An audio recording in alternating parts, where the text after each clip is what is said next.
Salut à tous, c'est le Meka835. Aujourd'hui on se retrouve pour l'épisode 2 sur la 103 MVL.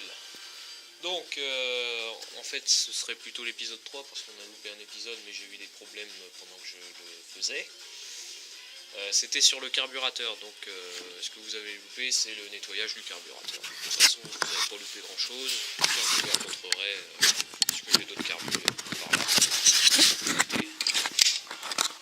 Mais c'est pas grand chose, hein. Je vais vous montrer que là il est propre. Et ce que vous avez loupé aussi, mais ça c'est con parce que j'avais pas ma caméra, mais elle a redémarré. Elle a tourné elle. Et j'ai joué un peu avec et franchement elle roule super bien. Mais bon là on se retrouve parce que elle a roulé mais elle s'est mise à merder au bout de quelques kilomètres. La panne, je pense savoir de quelle panne il s'agit. Donc comme vous le savez, comme je vous l'avais dit, elle est équipée d'un allumage à rupteur et ces allumages merdent.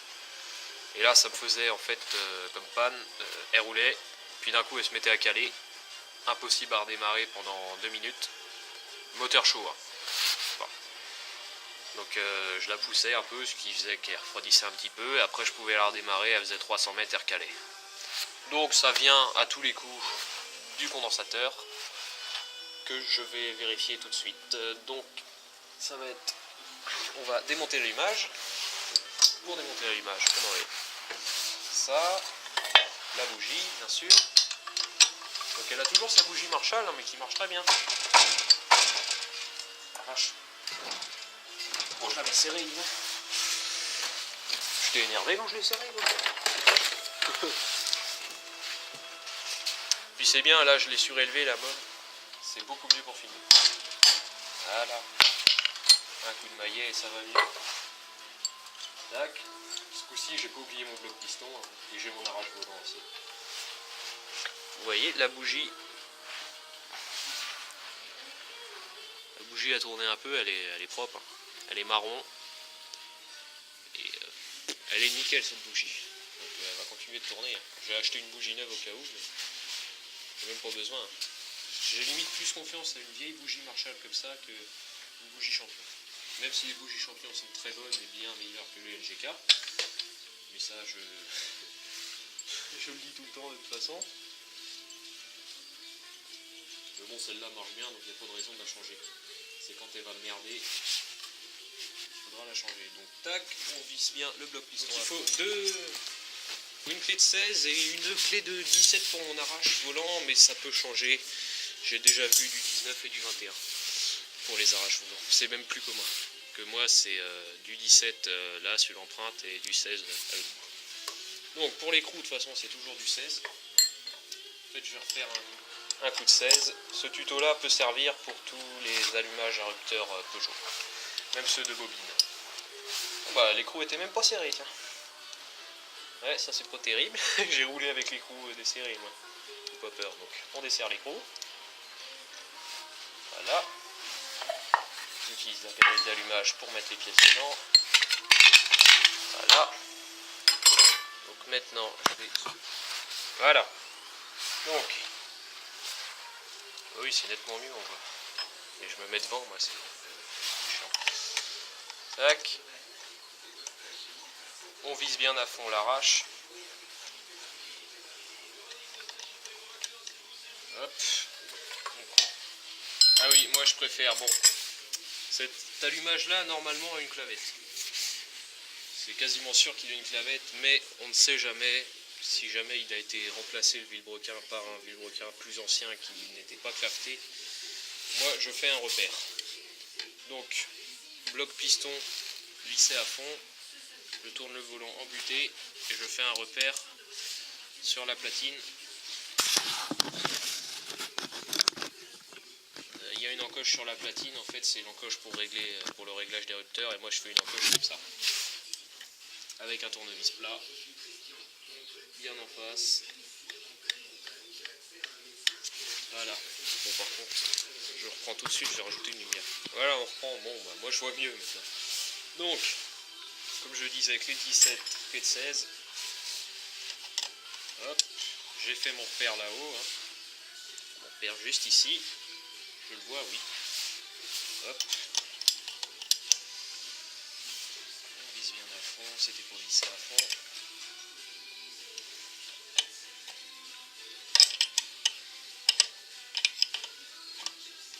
Et maintenant, hop, voilà. Oh bah il tient pas très dur le volant.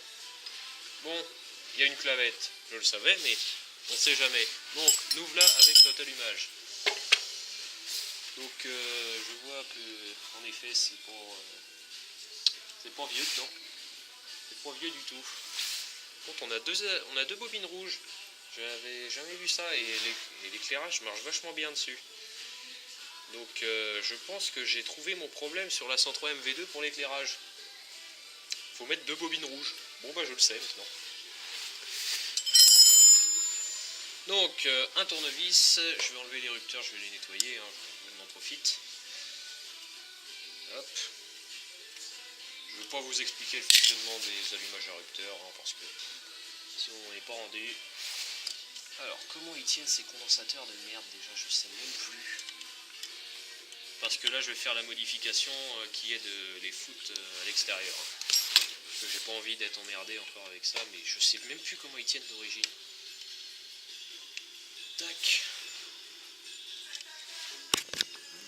Je vais ressoumer un petit peu sur ça.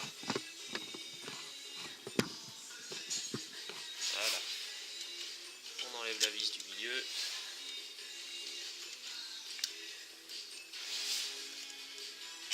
J'espère que la radio s'entend pas trop. Oh non.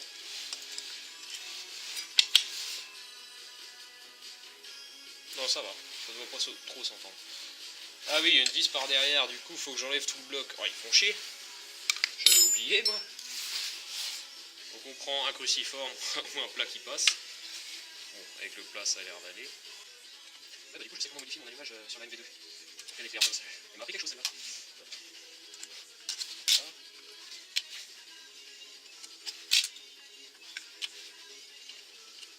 Voilà, maintenant.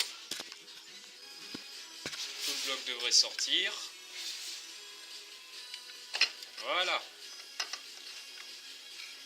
Et maintenant, il y a une vis derrière, que c'est quoi? C'est du plat, ouais. Donc, vous voyez, il y a une vis juste là qui tient le condensateur. J'espère que c'est pas serré trop dur. Le condensateur a l'air un peu plus vieux par contre, tiens, c'est marrant.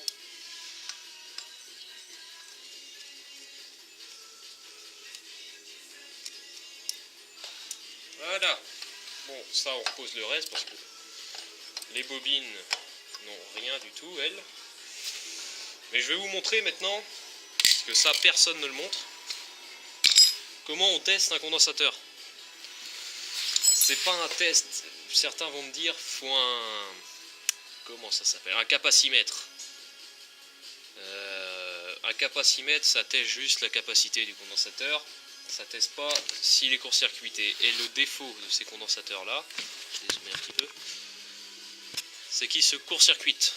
Sur les voitures, c'est pareil. Les voitures équipées de condensateurs, c'est pareil. Ils se court-circuitent tous parce que, en fait, à l'intérieur, c'est un empilage de, pour ceux d'époque, de papier d'aluminium comme conducteur et de papier. Le papier de la feuille, quoi, comme isolant. Sauf que en vieillissant, le papier, vous l'avez sûrement déjà tous vu, les pages des livres, enfin, ou les feuilles finissent par jaunir parce que le papier devient acide. Et quand il devient acide, il laisse passer le courant. Ce qui fait que c'est plus un condensateur, mais ça devient une résistance. Donc, on va contrôler ça tout de suite avec un multimètre. Et là, va falloir que je repositionne ma caméra par contre. Donc, voilà, j'ai repositionné la caméra. Donc, on prend notre multimètre et on le met, forcément, l'éclairage va être là, on le voit. Et on le met en ohmmètre. Donc, c'est inversé sur la vidéo. Enfin, sur mon écran, je sais pas si ça va être inversé sur la vidéo, on verra bien. Et ensuite, on ne tient pas le condensateur. Même rien que toucher la masse, on ne le tient pas. On le pose sur une surface qui ne conduit pas. Donc, mettons que vous le voyez, bah, tant qu'à faire, vous le posez là. Hein. Ah ouais, mais non, parce que... bah, je vais le poser là, c'est parfait. Et on met après n'importe quelle touche, hein, une sur le fil et l'autre sur la carcasse qui est à la masse du condensateur. Et là, on touche et bah devinez quoi, il est bon ce condensateur. Bon bah bonne nouvelle. Enfin, il n'est pas court-circuité à froid. Le problème c'est qu'il se court-circuite à chaud. Donc maintenant, ce qu'on va vérifier, en tant qu'à faire, on va vérifier la capacité du condensateur. Donc là, ça donne une capacité bidon, c'est normal. Et là, on a quoi comme capacité? On a 0,25 microfarad. C'est pas mal. C'est pas mal du tout. Bon, écoutez, ce condensateur-là est bon. C'est une bonne nouvelle parce qu'ils sont rares maintenant. Donc je vais le mettre de côté, mais on va quand même faire la modification. Parce que tôt ou tard, il finira par lâcher ce condensateur. Je ne veux pas être embêté. Donc en quoi consiste la modification? C'est de supprimer le condensateur de derrière et le fixer quelque part à l'extérieur de l'allumage. Moi je le fixe ici, moi, parce que c'est directement des masses, pour être tranquille. Donc pour faire ça, c'est simple. Il suffit de remettre déjà les érupteurs. Donc on voit les deux touches qui sont... Voilà. On voit pas trop, mais c'est sale. Si là on le voit un petit peu. Vous voyez, c'est un petit peu blanc sur le contact du haut, c'est sale. Donc on y met... Moi j'y mets un petit coup de lime à ongles. Des limes à ongles en carton. Donc du coup, si ça se trouve, j'ai un autre problème. Qui vient sûrement du robinet qui se bouche. Et là, entre les deux, et on passe un petit coup.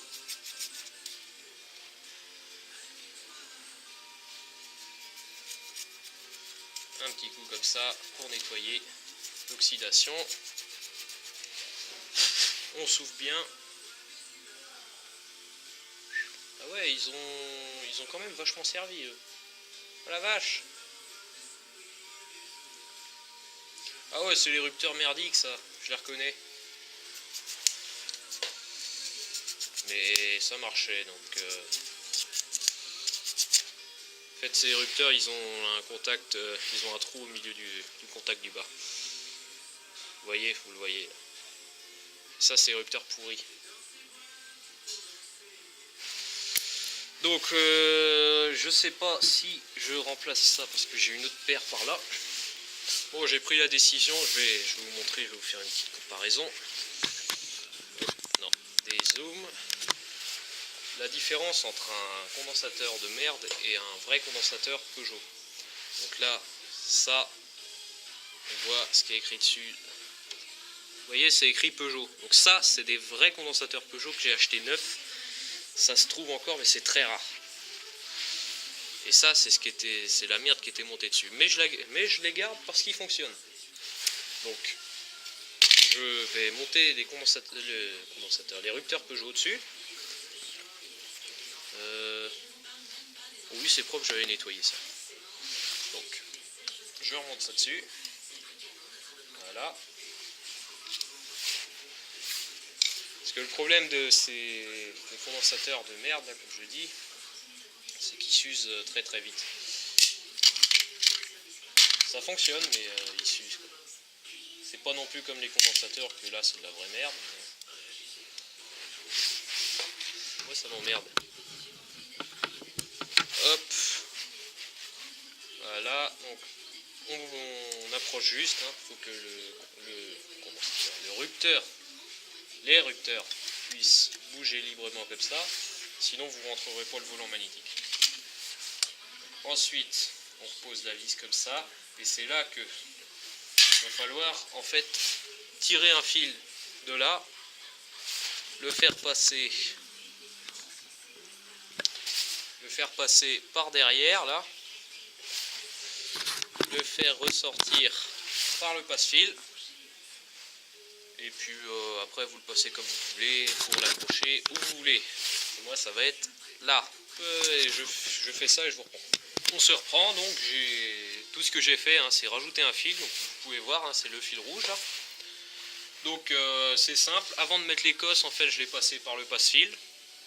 Et puis où ça va sur l'érupteur, bah, je mets une cosse ronde. Et où ça vient se brancher sur le condensateur, j'ai mis une cosse plate parce que moi j'ai une cosse plate à l'autre bout sur mes condensateurs. Vous voyez, comme ça. Donc le condensateur, j'en avais déjà un de fait, l'autre je vais le transformer. En fait c'est simple, hein. Ce que vous faites c'est, je disais, on coupe le fil d'origine, on en ressoude un autre bout. Et on protège la soudure avec de la gaine thermo et le bout du condensateur avec du Chatterton pour pas que l'humidité rentre. Puis à l'autre bout, bah, on met juste une cosse plate comme ça et puis c'est tout, hein. Franchement, ça prend 2 minutes à faire et et après vous êtes tranquille pendant un bon bout de temps. Ça, je peux vous le dire. Ouais, ce qui va être compliqué pour moi, pas pour vous. Enfin pour vous après si vous le faites chez vous. Mais ça va être le réglage d'érupteur parce que pour moi c'est pas compliqué, je sais le faire. C'est pas un souci, mais c'est pour vous montrer. Ça, en fait, c'est pour ça que j'avais pas filmé le premier coup quand j'avais réglé les érupteurs, parce que j'avais pas réussi.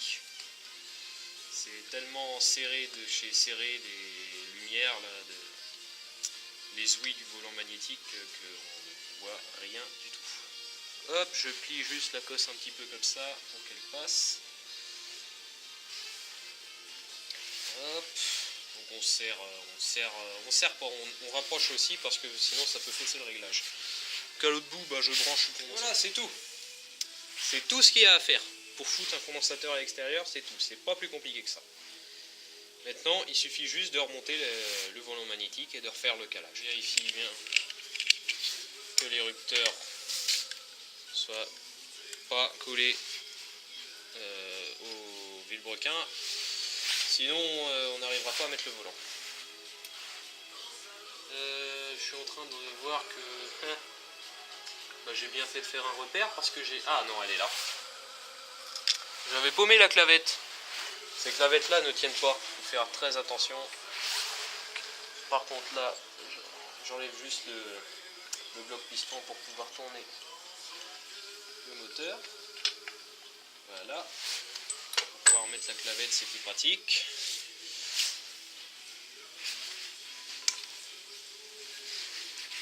Vous voyez, la clavette d'allumage, c'est cette petite pièce là qui vient dans une encoche que j'ai mis là. C'est très chiant à mettre.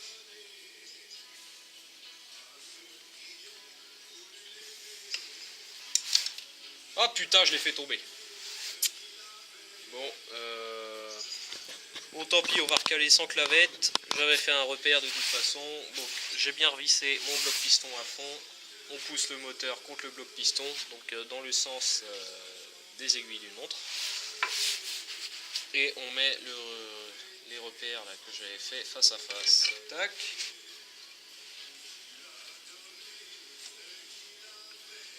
Voilà. Et on donne un petit coup de maillet ou de marteau.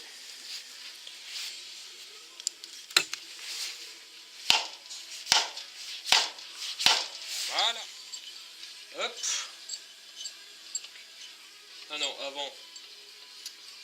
Ça m'a perturbé, tiens, la clavette. Chier, bah, je vais la rebouger tout à l'heure, mais là, faudrait que je bouge tout mon support, là, et c'est trop le bordel. Donc, je remets l'écrou dessus. C'est bien, l'écrou est pas foiré. D'habitude, ils sont tous foirés, ces machins-là. Putain, faut que je nettoie le moteur, il est dégueulasse. Oh putain, il est crade. Hop, on serre.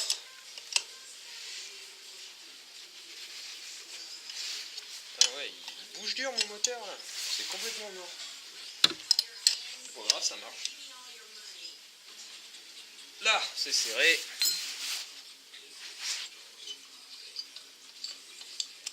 Maintenant, on va passer au réglage des rupteurs. On se reprend. Donc, j'ai réussi à cadrer ça pour que vous voyez le réglage de ces foutus rupteurs. Donc vous voyez, c'est les deux touches qui sont là. Donc on met bien les deux repères. Il y a un repère avec une flèche sur le volant magnétique et une encoche en triangle sur la platine. On met bien ces deux repères là face à face. Ensuite on prend un bon tournevis plat. On colle, je regarde, on colle la came, enfin le tout chaud du rupteur sur la came du volant magnétique. Voilà. On serre la vis pas à fond, provisoirement d'abord, et on regarde ce que ça donne.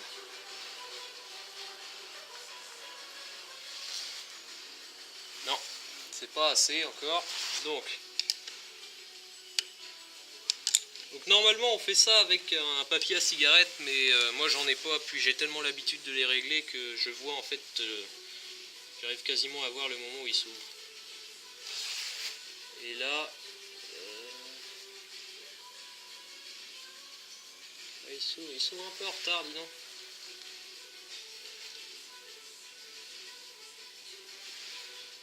Ouais, il s'ouvre en retard un peu. Donc, ce qu'on fait, on a des sortes d'encoches là sur le côté, qui sont juste ici, mais que je ne peux pas vous montrer à la caméra.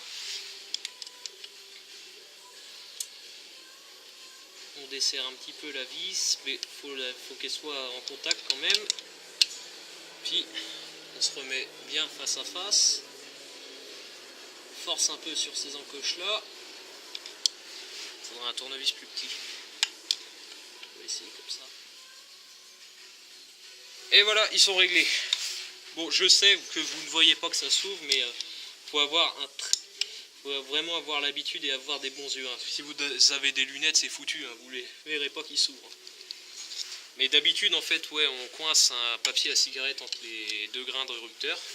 Et en fait, avant les repères, en tirant un petit peu hein, sur le papier à cigarette, il ne doit pas pouvoir sortir.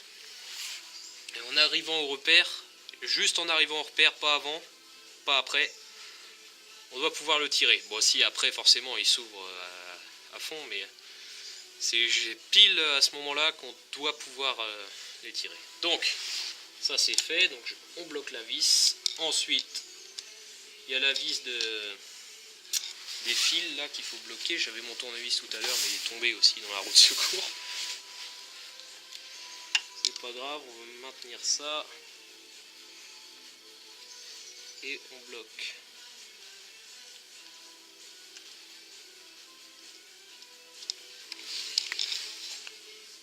Là, je retors un petit peu ça pour pas que ça touche. On vérifie que le réglage est encore bon. Le réglage est encore bon. Et voilà, votre allumage est réglé. Maintenant, le test tout simple, c'est regarder s'il y a de l'allumage. Hein. Maintenant, on prend notre bougie, on la met dans l'antipatate, donc l'antiparatite. Hein.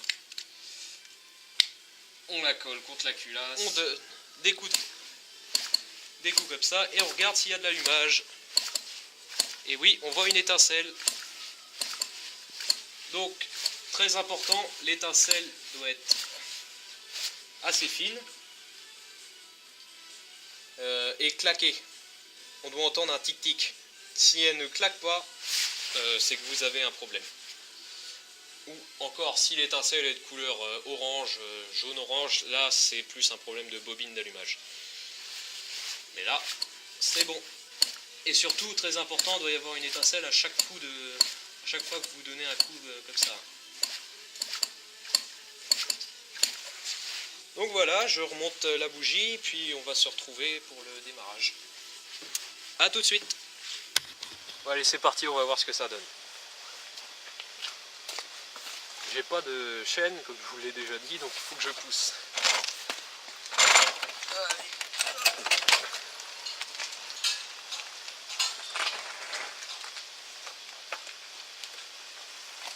Les compresseurs, par terre.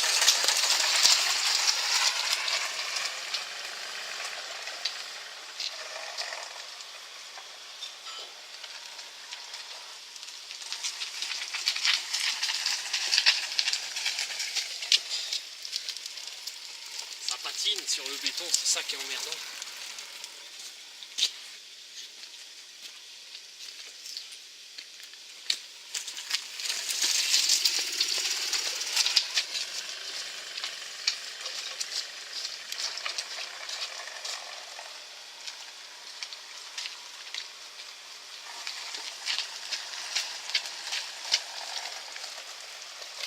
Là, la garce, elle va pas démarrer. Elle qui démarrait si bien.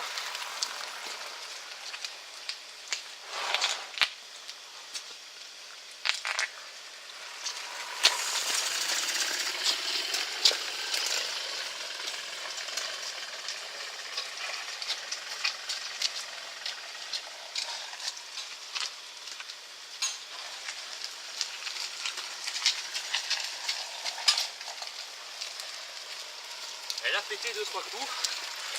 Ça va venir.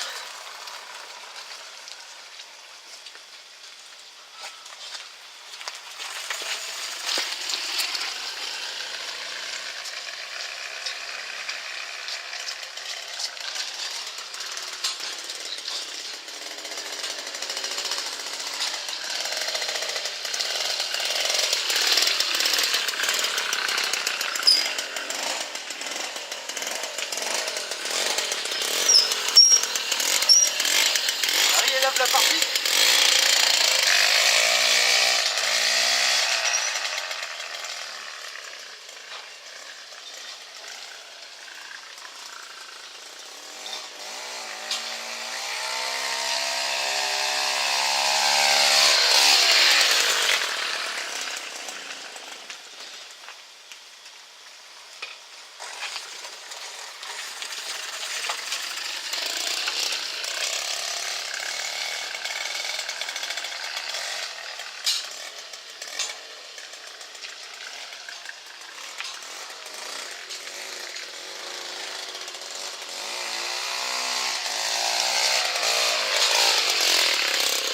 Déconne à moitié, il faut avoir un problème de carbu encore.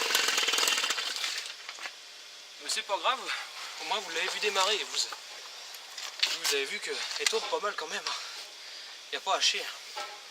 Elle avance. Bon, bah, il ne me reste plus qu'à voir le carburateur, mais on verra ça demain parce que là il commence à faire noir. Et voilà, bon allez, à la prochaine. Salut.